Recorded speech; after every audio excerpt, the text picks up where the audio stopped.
Welcome to today's episode of The Growth Zone. I am Christian Bartsch. What is the core benefit of listening to this show? Business leaders in corporate and privately held companies gain insights into trends and strategies that provide them with a competitive advantage in the marketplace. Each episode focuses on an area such as marketing, sales, innovation, or funding that is absolutely critical to the growth of companies, whether they are startups or corporate global players, where management needs to juggle the challenges of market entry or knowing how to navigate the uncertainties of disruptive developments. Mind feeding is where clarity evolves and helps solving organizational challenges. For those who listen to the entire episode, I have a special surprise gift. I am working on some great guests that are industry leaders in management, innovation, and marketing. Let's get started on today's episode.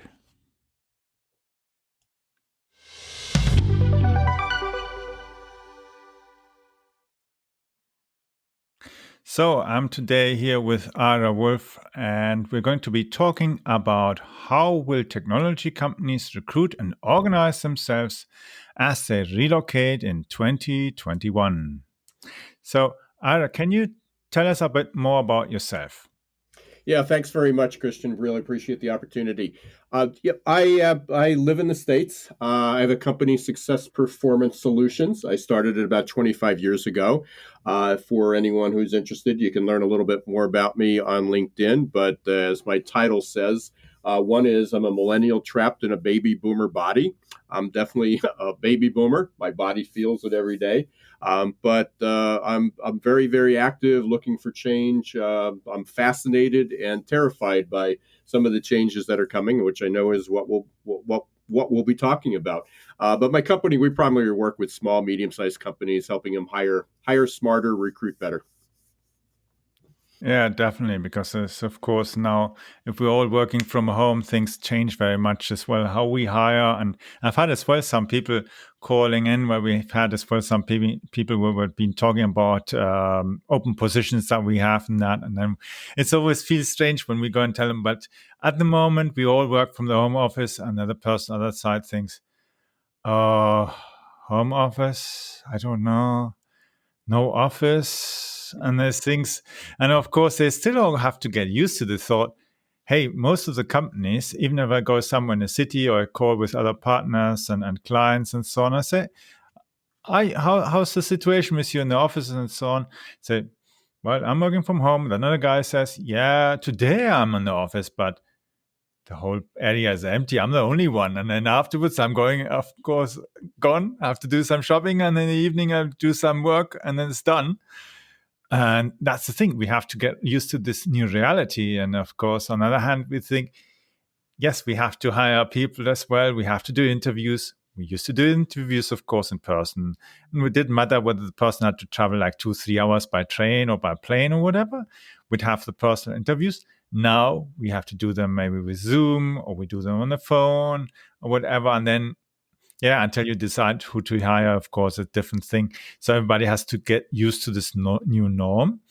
And of course, if you wear a mask, then it's as well totally impossible because you don't see properly body language and all the other things where you look for as well. If you're recruiting somebody, you're looking, okay, is he really saying, is he being honest on what he's actually telling me? Or is he just telling me garbage just so that I'm happy to hire him?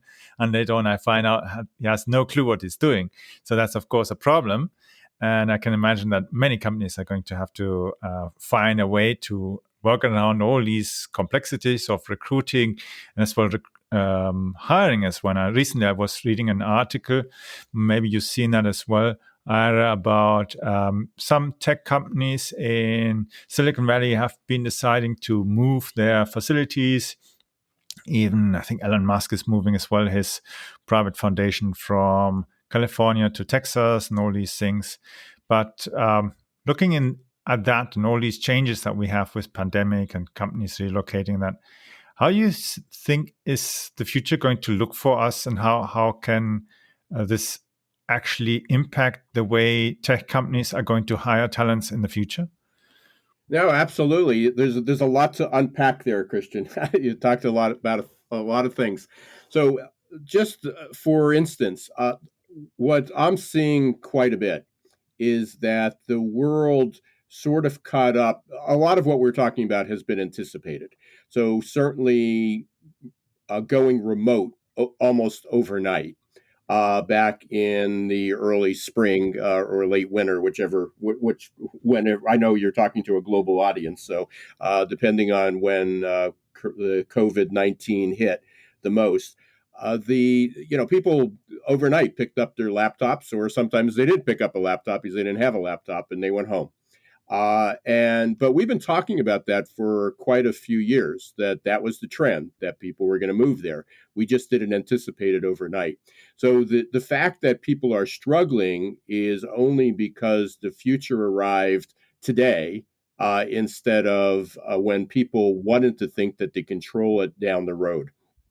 So, uh, but now we've been in this pandemic about, again, 9 months, maybe a year, depending on where you live, and people are getting used to it. The companies that have opened their doors and allowed people to come back, as you gave a great example, is someone goes back to the office and they're the only person there, or there's only a handful of people. I've heard stories that people have gone back to the office, and because of limitations in the rooms, the conference room that used to hold, or the meeting room that used to hold only, let's say it could hold 10 or 12 people, can now only hold maybe 6 or 4 safely. And therefore, half the people that are in the office are connected to the people in the meeting room by Zoom. Which means that there really isn't much of a difference. There's a lot of people that are also recognizing there was a lot of benefits, me included, and I've been working from home since since about 2007. So to me, the world caught up. But a lot of other people have saved, recognized how much money they saved on commuting, that they got to spend more time with their kids, maybe for some too much time, because they're also trying to be parents. They're not only parents, but they're teachers and mentors as well. And some people don't have large living spaces, and it's getting a little cramped. But ultimately, when schools reopen, people go back to work. I think a lot of people are going to at least have a hybrid type of an office environment, or a work environment, where there will be certain days that people will still not go back to work because it was expensive to commute. It took a tremendous amount of time for out of a day for people to do that. If nothing else, I think what is going to significantly change is flexibility, where people in the past thought, well, our hours are, you need to be in the office between 8 and 5, or whatever those hours might be. And now people realize that, well, if I can't get to work, or if I'm feeling ill, or if I have to go on an appointment somewhere with my family or myself, is that I can still connect. I can still be part of the team. I can still be part of the business and contribute, unless you physically have to be in that space. So I don't think we're ever going back to normal. I won't say normal. We will create a new normal. I don't like the term new normal or normal 2.0. I've been talking more about waves of normal, because things are going to continue to evolve, and we're going to get comfortable with the new setting, and then something else will trigger an event, whether that's technology or something external, and we're going to have to adapt. So we're certainly, we're never going to go back to 100% physical on-site job 100% of the time. And But I do believe that there are some businesses that will not continue to be 0% on site. That'll be some hybrid of that, but what that looks like is going to be really specific to the business. Yes, absolutely. And when you see companies like Stripe and Facebook and all these different companies, they've been even offering big paychecks to employees if they're willing to actually move out of the expensive cities and move into cheaper living areas in other states and so on. Anticipating already the thought that they're in future going to be working anyway from home, and it means as well they need less expensive workspace, or they can even reduce the amount of expensive office space and all the complications that come with it. So they're actually able to cope with it, because of course many people will anticipate that this problem that we have with the pandemic, it won't just disappear from one day to another, even if there's a vaccination and that stuff. So we have to adjust to the new norm, and maybe it's even a good advantage so that people actually get used to the new way of working, and it's accepted that we need to have a more flexibility instead of filling up the trains and buses and everywhere in the mornings and the evenings, and then in the midday it's empty and there's a chaotic traffic situation, instead of being more environmentally friendly and um, getting used to a new way of maybe even having to have living styles as well. I mean, not only living styles, but as well how we maybe buy houses, how we live in flats and so on, how the space should be in future, so that actually a flat or a house accommodates at least 1 to 2 small rooms where you can actually work and do your work, because you can't really work in the living room or somehow in your hall or so, how some people might be working now. Hmm. Oh, absolutely. There are still some people that are struggling, especially in the cities. We're not too far. We're about 70 miles west of New York City, Manhattan, and there are certainly many people there that have 800 square foot, as you call them, flats or apartments, living spaces. They may have 2 or 3 people. They may even have a family in there, and that either people are moving out of the city and recognizing that because they can work remote, they can get a larger home and move out and save a lot of money. Or if those, for the people who continue to live in the city and continue to room with multiple people in small areas, then the workspaces are going to be a little bit different. But I think the workspaces the are going to be less crowded. I don't think there's going to, again, I don't think there's ever, we're going to go back to a time where 100% of the employees show up to work at a particular time of the day. So there's going to be more room there, but technology is certainly going to be the name of the game. As you were talking, there's one thing I think just this is important. I didn't coin this. This is a pretty popular phrase in the business. It came from the military, but it's called VUCA, VUCA, and it stands for volatile, uncertain, complex, and ambiguous. And up until recently, I think people looked at those things as, we certainly have times of crisis. We certainly have moments where there's disruption, whether it's, unfortunately, every country has been affected by some terrorism. We've been threatened. We've been impacted by some economic fluctuations. Uh, Few of us were alive when we had a pandemic in the past. But there is going to be these events, these types of events, very, very disruptive events, because we're so connected globally, are going to be much more disruptive in the future, and they're going to happen much more frequently. So where people think these are once in a lifetime or once in a century, I think that's what's going to continue to allow us to work remotely. It's going to continues to I think both companies and individuals are going to recognize that there's actually maybe more stability in our lives and careers if we can work remotely. Because if we go back to the way it was, that you have millions and millions, or maybe even a billion people commuting on a daily basis, our infrastructure is not keeping up for that type of transportation. Whether you're driving by a vehicle, especially in the U.S., I can't speak for Germany and a lot of other countries, but the U.S. infrastructure is certainly in need of repair. And there's no funds, there's not enough funds, and there's just not enough resources to be able to do that without shutting down those forms of transportation for long periods of time. And you can't do that when every single day you require them to be in use. So I think there's going to be a lot of benefits moving forward to that. But I think the one message that I would leave behind is for everyone to understand we're no longer living in a linear, predictable world, but the environment is always going to be a bit uncertain, a bit complex, and a bit ambiguous. And people are going to have to become more comfortable with adaptability. Absolutely. And when you look at it, for instance, in Europe, in Germany at least, we've lots of people, of course, are working from home. So many are actually trying to avoid public transport because they don't trust it, because they think it's then otherwise too full and they fear that they get infected on that stuff. I just, as we were just recording, just passed here a tram, and I saw the tram with 3 compartments was practically, I think they had a total of maybe 5 people sitting in it, plus the conductor.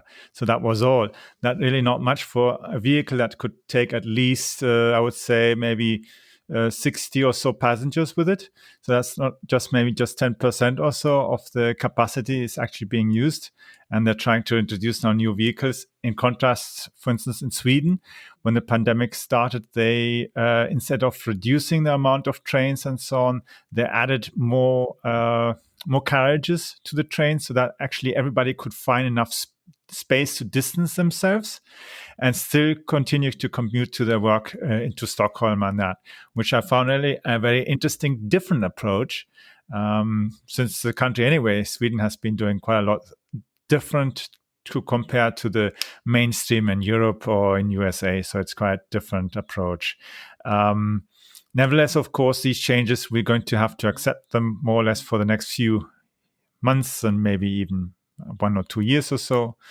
That'll definitely affect as well businesses, not only retail and all these other areas that now have hardly to any revenue. But I think this innovation is creating new opportunities as well to create new kind of jobs that are willing to have this flexibility as we've been speaking about. And that brings me actually to the idea, what can a business do to regain a competitive advantage in the new context of 2021 when we look at what's happening? What do you think? Well, again, I think the story is certainly evolving. It's interesting because I'm teaching a graduate program in organizational change, and our focus is, or the textbook we're using is not a traditional college textbook or an academic textbook, but we're using Blue Ocean Shift or Blue Ocean Strategy. So if someone's not familiar with that, I'd certainly look it up. It's Blue Ocean Strategy has been it's been a pretty popular business book for about 15 years, but it looks at things as what are the blue ocean, looking at a blue ocean versus a red ocean, and I won't go into all the details, but a red ocean is where companies compete based on price or some uniqueness. They look for that uniqueness, and that gets difficult to find, where there's a lot of missed opportunities that are out there, and a lot of businesses have been created. Certainly, there's the Netflixes of the world, there's the Ubers of the world, but there's certainly a lot of opportunity that is now coming up to make it easier to work remote. When people, the Zoom example, and I know this is a bit, it's not an exact number, but in December of 2019, which seems like an eternity ago, but a year ago, 2019, there was about 10 million people using Zoom on a daily basis. And then all of a sudden by March, there was 300 million people using it on a daily basis. Well, at first, people were uncomfortable, but then they got used to it. They learned how to do it. Then people purchased better microphones and better webcams, and they got better lighting, and they got a desk. And now they're just more comfortable doing it. There is going to be a continual evolution. I'm just shocked. Like you, I do a podcast, so I'm contacted quite frequently by people that have new either new tools, new equipment, new technology, or new methods of working, new modes of working, and it's just incredible of the ingenuity of people. and recognizing that we really weren't maximizing our full potential when we were spending 2, 3, 4 hours a day commuting. And then we were spending half our days in physical meetings or driving to meetings or preparing for meetings. And now we seem to be, there's a lot of studies that are coming out that we're actually much more productive now than we were before. There's certainly people who aren't, who are struggling with the technology. But again, I think as technology gets better, as bandwidth gets better, and as people's skills get improved with how to use this, that the opportunities are limitless. It also is a great way to attract talent because before companies just said, "Oh, we don't, we allow you to, we have a flexible work schedule. We allow you to work on Fridays from home." Now that that's changed, as you gave an example, people are moving locations because it doesn't matter where they're located. They can work anywhere in the world and attract and hire the best talent. So that's going to be a significant difference with that, and but it's going to require everyone from management, learning how to manage people differently, to individuals, what they need to do to get the job done. Yeah, absolutely. And that really takes it to a new way of hiring people and managing people. And as well, I'm sure as well about mentoring as well. As in many big companies, you have these mentoring programs where senior employees mentor juniors and so on to, um, on the one hand, help them to grow and develop their leadership skills, and on the other hand, help as well the seniors to get fresh ideas, fresh knowledge, because of course the younger generations have new ideas that bring stuff from university and so on, and new inputs. So both sides gain from their sides, and sometimes the juniors can help the seniors with other problems where they're maybe not so feeling so comfortable with technology and these other things. And let's have a look at this following scenario. So if I was to start now a new tech company and needed to hire 1,000 people, what do I need to do in 2021 to manage that successfully? That's an excellent question, and again, it somewhat goes back to basics. One is understanding what are the skills that you need. I think people need to stop looking at specific job titles per se. There's obviously some jobs that require, if you need people to code or you need an engineer, you need them to have some knowledge. One is how to ensure or what skills and what knowledge do they have to have. But people are acquiring that knowledge in many different ways. It used to be that a 4-year degree, a college education, or a master's degree, or some type of certificate program would be a good indication that that person at least had the minimum requirement to do the job. But today, there are so many different ways that people can learn, especially through the pandemic. There's many top-notch universities, and there's many other schools and different companies that are offering online training. And again, so I think companies need to take a step back and relook at what's essential. What do we need? What types of skills? What type of knowledge do the candidates need to possess? What do we need to do to get a job? And it's no longer coming from a traditional resume or just because somebody has a certain degree. Because so much has changed, I think it's also takes a step back that people need to look at the number of years of education. So many people put these false requirements in there, and then there's something called credential creep that if somebody didn't work out because they only had a 2-year degree, then or only had 3 years of experience, the company said, "Oh, we obviously need more. We need five. We need a 4-year degree and 5 years experience." But a lot of those norms are going by the wayside. That's not a good judge. The other thing is that people are looking for company cultures that they would like to be part of. People want to know, are they treated well? Does the company care about them? And so that's going to be a big change. So for my advice to a company in 2021, in fact, I just was interviewed for an article a few weeks ago. It was just published last night, and it looked at the 5 trends for 2021. And I talked about adaptability being, that was my recommendation, that adaptability would be the number one skill that would be required for 2021. But some of the other thought leaders suggested it would be employee well-being. There would be an increased focus on employee well-being, and that may be a benefit of the pandemic because companies are now recognizing that they have to be a little bit more concerned about how people are doing, especially if they're remote, because you don't see them every day. And if people are struggling, what can the company do to help accommodate that? There is also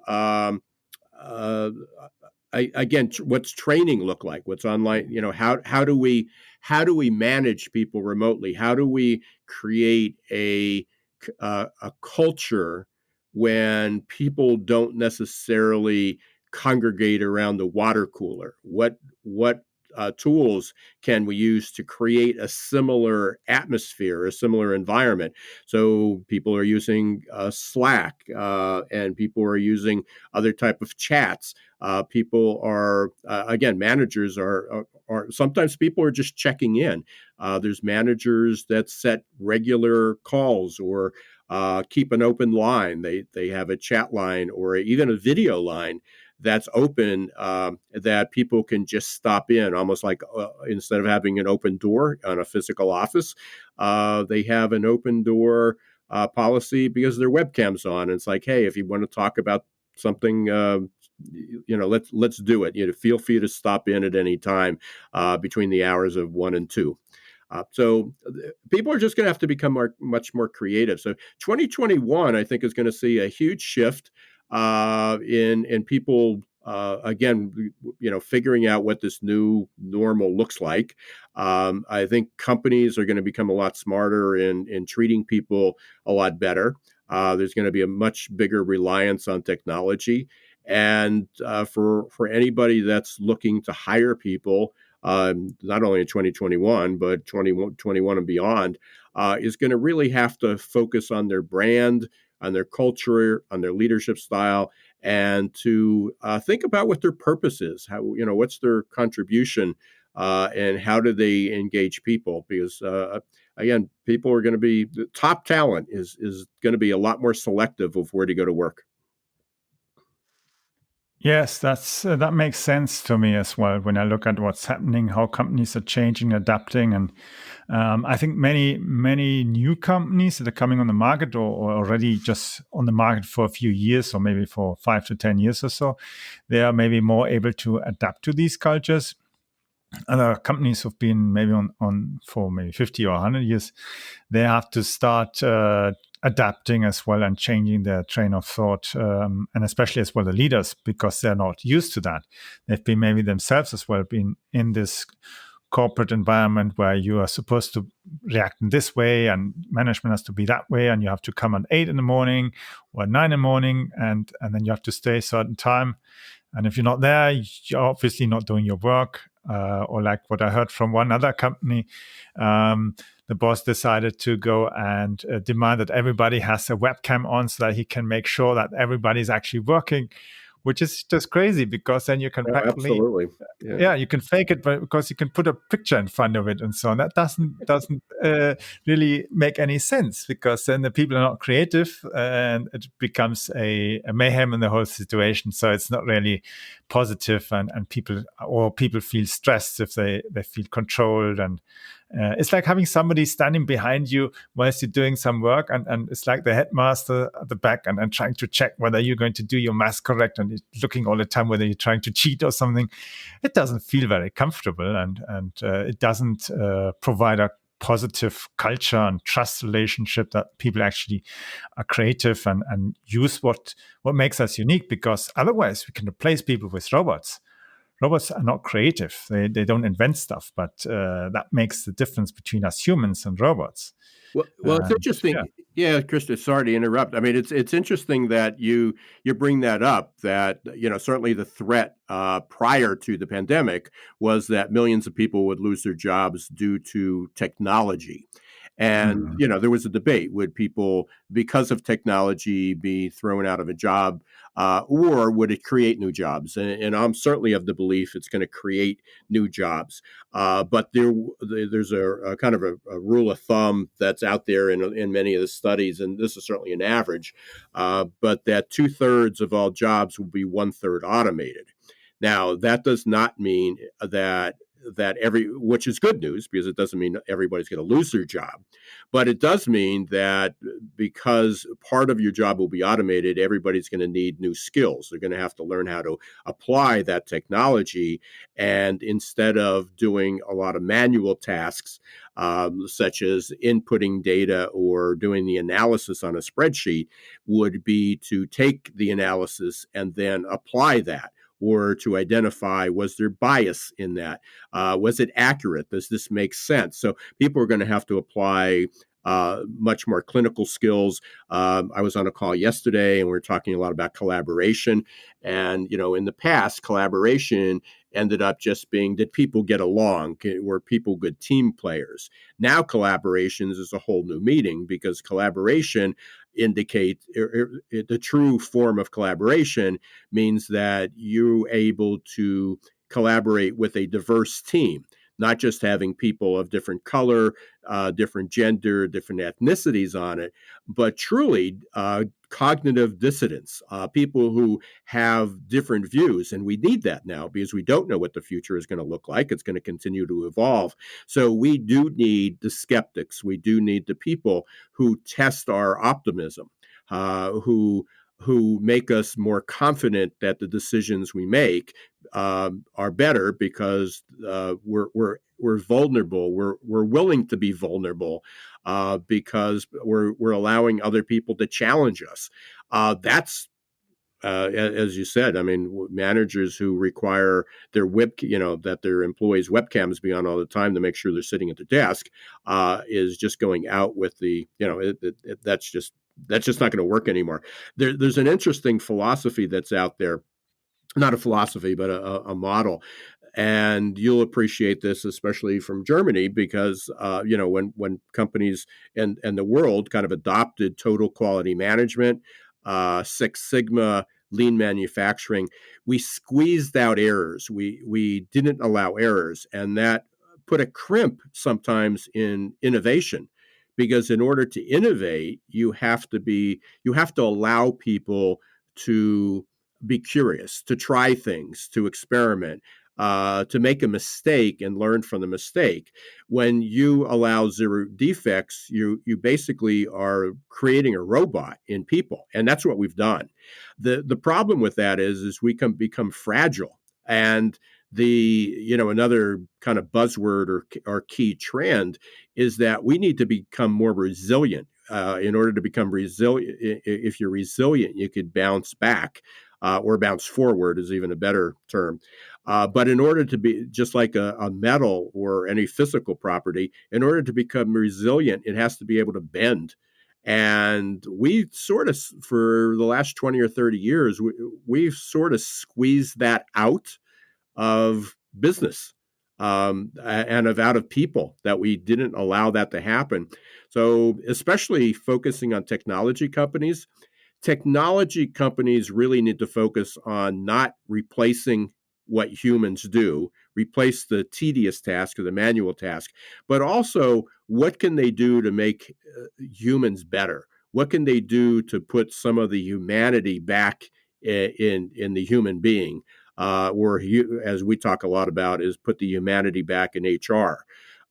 What can companies do to allow technology to allow people to become a little bit more flexible, to allow them to realize their human potential, to become better people, to improve their well-being and their health, and create a less stressful work environment. What can technology do to be able to do that? I think those are the companies that are going to thrive. Yes, I think so too, because they'll be more ahead of time. They'll have real proper competitive advantage, and the people actually know why they're actually doing their work, and they're going to enjoy working for these companies more. And the enjoyment as well then moves out of them as well towards others in any kind of conversation, so that others decide, well, maybe that's the company that I want to work because I've had enough of my old company because there it's limited. I have no opportunities. I can't grow, and if I make suggestions to improve things, it's not accepted, and it's downplayed, or negativity impacts there, and the culture isn't positive. And those companies that are able actually to adapt and move into a more modern style of this generation that we have to build of businesses, then that creates quite a pull and push effect at the same time. So people really want to work for those companies instead of just being bored on a job that they actually hate every day and just waiting for the day that they can retire. And then they are bored as well because they haven't got anything sensible to do in retirement. And that's the Yeah, that's difference. exactly right. Yeah, Yeah. and I know you mentioned a few times about young people. Again, we're not building the world to accommodate them. The world has changed. There's Hmm. no question about it. So the fact is that we often, a lot of times, and I've certainly been a victim of this as well, is that we say we need to change the workplace because of millennials, or now we need to change the workplace because of Gen Z. The fact is that the world that Gen Z, which is really anybody under 23 years old or 24 years old, that's the only world they know. They only know a world where there's been Bluetooth and PayPal and the internet and even genetically engineered animals and people. So the fact is that is their normal, that is their world, but it's also the world that we're all living in because, we didn't talk about this, but think about think about the response to the pandemic had we not had technology. We wouldn't be doing this for sure. Uh, but the fact is that despite millions of people being out of work, the disruption, millions of people die, or millions of people dying at this point. Certainly, multi-millions of people being infected with COVID and their lives disrupted. There is still a lot of normalcy going on. There's still a lot of businesses that are operating on a normal basis. The fact that especially in the U.S., and I assume it's that way in Germany and Europe and other countries as well, is still arguing about restaurants.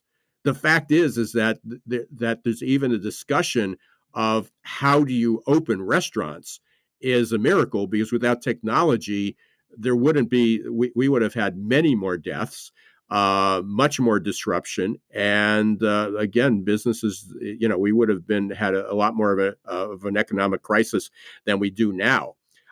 So there's a lot of things that go on. There's a lot of people every single day that get up and go to work, even if they don't travel to work.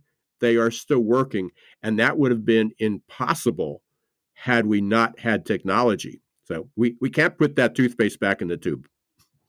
Exactly. And when you think of it, with, of course, all the people working from home, it means as well that all those restaurants that actually usually survive or make a big income from the people who actually go to work and then need some lunch during the day and need some snacks and so on. All those fast food restaurants, all those normal restaurants and so on that actually do business with all the people who go in the evenings as well with their clients or late afternoon for some food and having some discussions and so on, and depending as well on different countries and so on. Countries like Spain and so on, where you, for instance, you go with your client to have a meal and you have small talk and you enjoy the time, and then at the end of the evening meal, you decide, oh, we still got to get our sale done.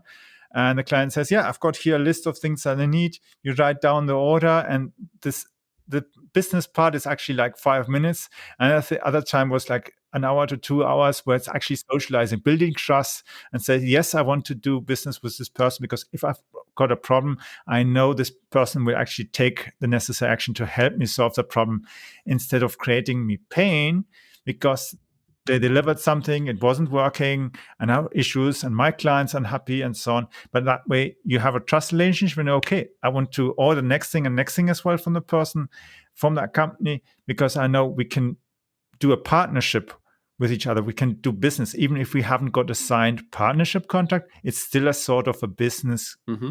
relationship, and it works. And other countries like Sweden, for instance, they don't like small talk. It's a different culture, but they have as well their kind of ways of doing business with each other and negotiating things. And that these things don't work now, so we have to adapt. And yeah, so that's We'll life get is back. going to Yeah, see. yeah, we'll get back to some degree of that. I mean, Mm. I'm not suggesting. I mean, because we would just be robots if we could do everything remote. There is going to be socialization, but I think people are going to be more focused. I think it's going to be more efficient. With that, but I think that there's people. My business has been remote for years, but even from the beginning, this is my 25th year. I have clients all over the United States, North America, and now since I've had a few before that were global, but since the pandemic, I've increased my international business about 20%, and but I rarely ever visited a client uh, because we didn't need to. And yet I was in a human business. I mean, we were talking about hiring people and how could I help them improve their interviewing skills remotely. Where in the past you would either do the interview person to person, you would physically be in the same room, training people on interviewing skills, and now again, we're able to help people become better hiring managers, better interviewers, better screeners with the use of technology, over the use of technology. And again, again, people are better for it. It's also interesting that there are clients that I've had for 10 years or more that we in the past always did our interactions either by email or phone, but I didn't see them. Since the pandemic, people have gotten much more comfortable that now I can physically see them because we'll schedule a Zoom or a video meeting. So it's incredible how many people that I've known for 10, 15, or 20 years that I did not, other than a picture on their LinkedIn profile, I didn't know what they look like. And now we actually have more communication and we have a better relationship because the technology, the time forced us to use it. So again, I think it's going to continue to evolve. There's still going to be, we're all ready to go out and have lunch, to dinner, go to a party, travel. We're all ready to do that. But again, I think there's going to be much more efficiency within our businesses. And going back to a question you said, what would I tell a tech company or a startup to focus on? Is how to make that transition to the future easier is one model, and also how can you really a focus on individuals' well-being.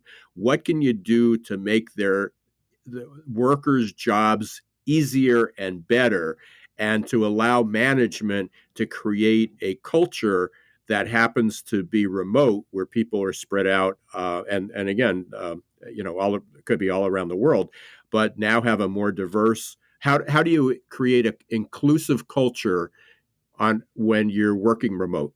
And if you can solve that problem, you're going to have a bright future. Great. So it was awesome to have you here on the show, Ira. If people want to connect with you, how can they reach you? Yeah, thanks. My website is successperformancesolutions.com. You can also go to irawolfe.com if you want to see more on my personal brand. I'm always on LinkedIn. I'm connected on LinkedIn and Twitter, so you can also go just search for me on LinkedIn as well. But happy to connect with anybody, and I certainly look forward to sharing, answering any questions, or helping anybody out. Awesome.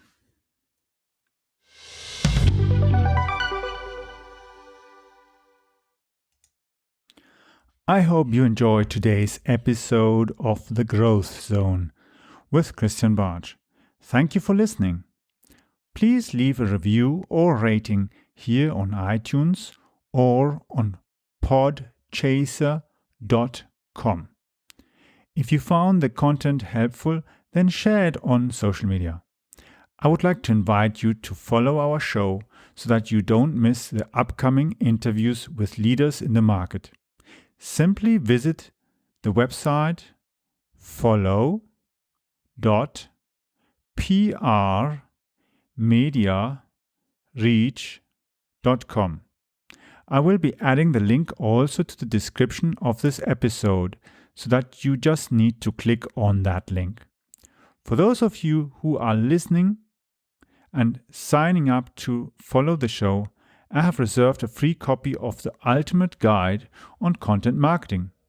This is the strategy that got me top corporate clients like McDonald's, Linde, Hewlett-Packard, Deutsche Bank, Volvo, and many others. That strategy has been working for over 10 years. It also got me contracts with police, transport authorities, military, and several universities, and even leading research institutes. For sure, it also worked wonders as it got me many small, medium-sized entrepreneurs and enterprises as clients. And that even included international clients from all around the world.